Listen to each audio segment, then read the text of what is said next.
Welcome to Learning Principles 1. What is positive reinforcement? In this brief presentation, we're going to talk about what positive reinforcement is defined, what are reinforcers, how to select reinforcers, as well as the importance of fading our reinforcers. Now, before we can talk about reinforcement, we need to understand what a behavioral contingency is. When trying to understand the behavior of individuals, there's three things that we should be considering. First, what happens before the behavior? This is known as the antecedent. What the behavior actually looks like, which is known as the topography of the behavior, and then what happens after the behavior, which is the consequence. Any given instance of an antecedent, a response, and an immediate consequence is referred to as a behavioral contingency. You can remember this by thinking of your A, B's, and C's of behavior.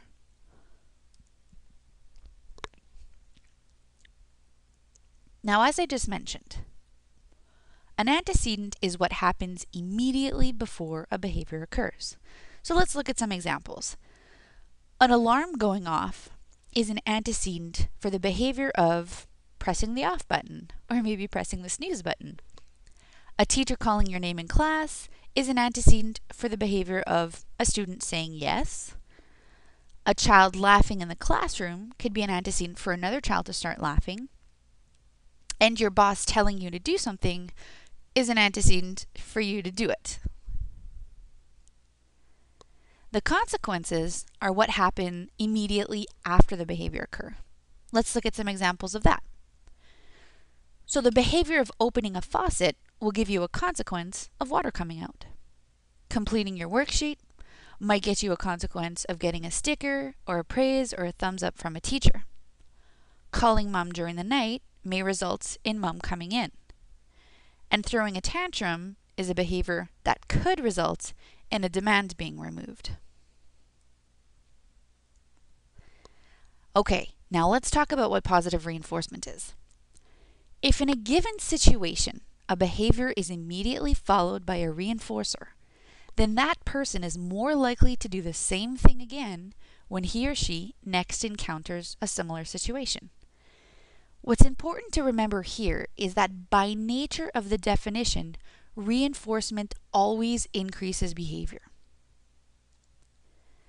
So the principle of reinforcement involves a procedure and a result. Let's take a look.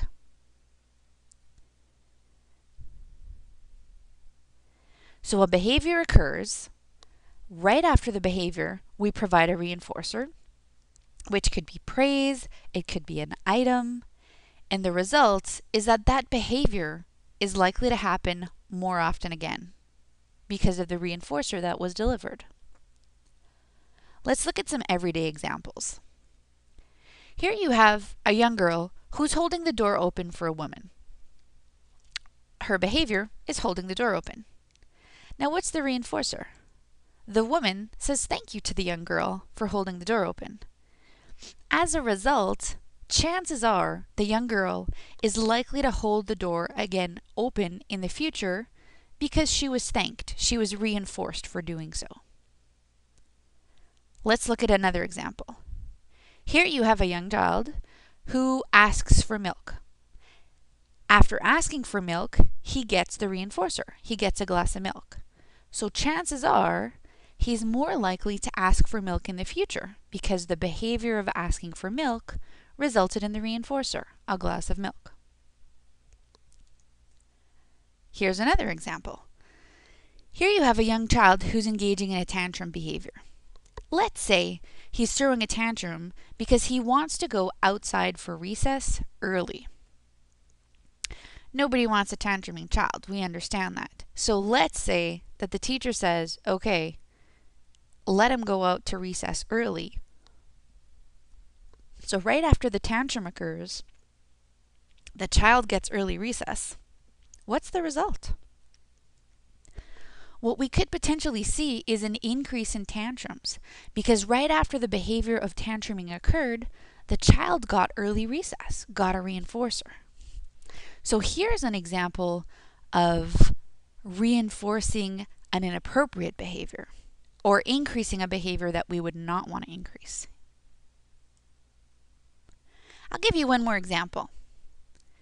Think of driving home during rush hour. It's 5 o'clock on a Friday afternoon. You're driving home and you see this poor lady who's stuck in the right hand lane and she has her signal on and she's trying to get into your lane and nobody's letting her in. So you decide that you're going to let her come in. So you wave her in, the driver comes in your lane. Now what do you wait for? You're likely going to wait for a wave, right? You're going to wait for that thank you wave for her to say thanks for letting me in. That wave likely is going to act as a reinforcer for you to let somebody else in another time in the future. So then what are reinforcers? Basically, reinforcers are stimuli that, when we present right after a behavior, will cause the behavior to be strengthened. Now, positive reinforcers are things that individuals like. However, we need to be careful here. Just because somebody likes something, it doesn't guarantee that it's going to act as a reinforcer. The only way we know it's a reinforcer is if it increases the behavior. So think of it this way. I may really like coffee, and if you ask me to do something and you say, I will give you a cup of coffee if you write this report for me, I may do it just to get that cup of coffee. But after I've had maybe a cup or two of coffee, if you offer me another cup of coffee to do work, I may not be motivated to do that work anymore because coffee is not motivating for me anymore. So it wouldn't act as a reinforcer. So remember, just because somebody likes something doesn't mean it's going to act as a reinforcer. The other thing to remember is that reinforcers have to be individualized. What's a reinforcer for one person may not be a reinforcer for another. Some people may really enjoy video games, while other people might enjoy physical activity outside. Some people might really love chocolate chip cookies, whereas other people might be reinforced by fruits and vegetables. So we really need to make sure that the reinforcers we're using are effective for who we're working with. Think of reinforcement as feedback on somebody's performance. Everybody should get feedback on their performance. Now, I just said that reinforcers should be individualized. So let's look at some different categories. Reinforcers could be social. So it could be clapping hands for a job well done, giving praise, smiling at someone, giving some positive attention, some nice comments. Reinforcers could also be physical. So giving some tickles, high five, pats on the back. They could also be tangible items. So preferred toys, tokens, stickers, video games, or activities that an individual really enjoys, such as computer time, games, or music. Now, when you're using reinforcers with children, you want to try to keep in mind age appropriate and environment. There may be some reinforcers that may be okay to use in a home setting that you may avoid using in a school setting. Now, how do you select reinforcers? We don't know what's going to serve as a reinforcer for your child until we see its impact on behavior. Remember what we said earlier? Our reinforcer is only a reinforcer if it increases behavior. So there's a couple of things that you can do to figure out if that item is a reinforcer for your child. Now think about what your child would like and what you think may work to motivate them. Look at what they're approaching on their own. If you give a child a break or you give them free playtime, what do they gravitate towards?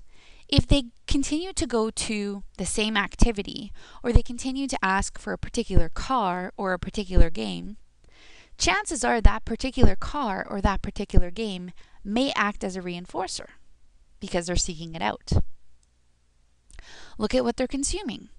Now, you don't want to use edibles as reinforcers all the time, but in some situations, we may start by using food items or consumables as reinforcers. So what are the types of food items or beverages that your child enjoys? You could also conduct some brief preference assessments. Preference assessments are when you give the child a choice of a variety of items and then you see what they choose. So I may hold out a slinky, a stuffed animal, and a coloring page and see what the child points to or what the child goes for. If they choose the slinky, then that may be a good indication that the slinky could act as a reinforcer. Another thing that may help is constantly presenting new things and tracking how the child responds. What acts as a reinforcer one day may not act as a reinforcer the following day. So it's important to always try new activities, new games, and new items to see what the child is motivated by. Now we've talked about selecting reinforcers and using reinforcers. One of the things that's very important once you've established reinforcers is that we want the child to be responding in more natural conditions. And in order for the child to respond in more natural conditions and to more natural forms of reinforcement, such as praise, we need to gradually fade out our reinforcers. So for example, if you're starting out by having the child get reinforced with edibles or really highly preferred activities for starting to talk, that's fine in the beginning.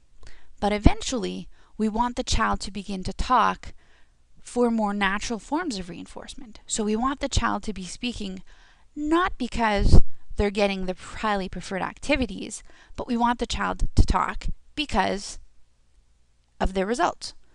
And we want them to talk because of the more natural forms of reinforcement that they're getting, such as the praise and the conversation that they're able to engage in.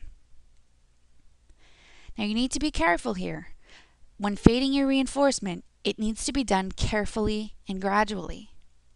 If you've established a new behavior and you fade your reinforcement too quickly, you might lose that behavior. So make sure that you fade your reinforcement very carefully and very gradually. Couple things to remember. Motivation for the reinforcers. Now, most reinforcers will not be effective unless the individual has been deprived of them for some period of time prior to their use. So think about it this way. If a child has just eaten a big bag of candy, they're likely not going to be reinforced by a piece of candy right now because they're not really craving candy, they just had a whole bag.